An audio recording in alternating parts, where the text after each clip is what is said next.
Well, the lower Skagit River Valley has some of the most fertile ground in the Northwest and is most well known for these beautiful flowers. But how'd they get here? Tulips are not native to this area, but they got here probably because a lot of Dutchmen brought them over here. You know, again, it's a very similar climate to Holland.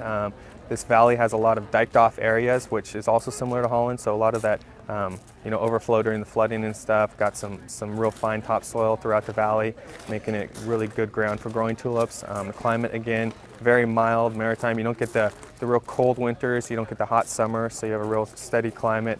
And then, a lot of Dutch farmers that came over here figured that out, started growing tulips, and it just multiplied from there. So in 1947, my grandfather married my grandmother. The Risen family had been growing tulips in Holland since about the early 1700s, and about a week after they got married, they hopped on a boat and came over to America.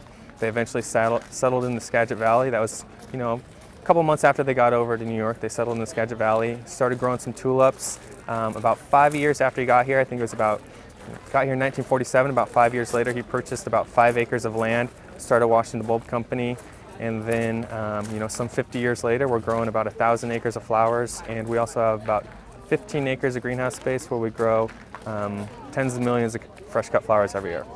Skagit Valley is a great place to grow tulips because two things really. One is we have a real deep layer of topsoil, really fertile topsoil here in the valley. And the second thing is the growing climate. We have an extremely mild climate. It allows the tulips to grow very slowly, produce some very large blooms, very deep, vibrant colors. I think it's probably the best place in the world to grow tulips. I think you might get some arguments from the people over in Holland, but we grow some beautiful tulips over here in the valley. So each year, hundreds of thousands of people come up to see the tulips. It's a huge impact on the local economy, and obviously we enjoy them coming up to see the beauty because I think, after 20, 30 years living around here and seeing the tulips every year, you kind of take it for granted what it might look like. But then when you see visitors come up and see it for the first time each year, you kind of realize what kind of impact and effect it has on people. So that's pretty cool, and you don't want to take it for granted. It's pretty amazing natural beauty and something you can really only see, besides Holland, the only place in the world you can see this.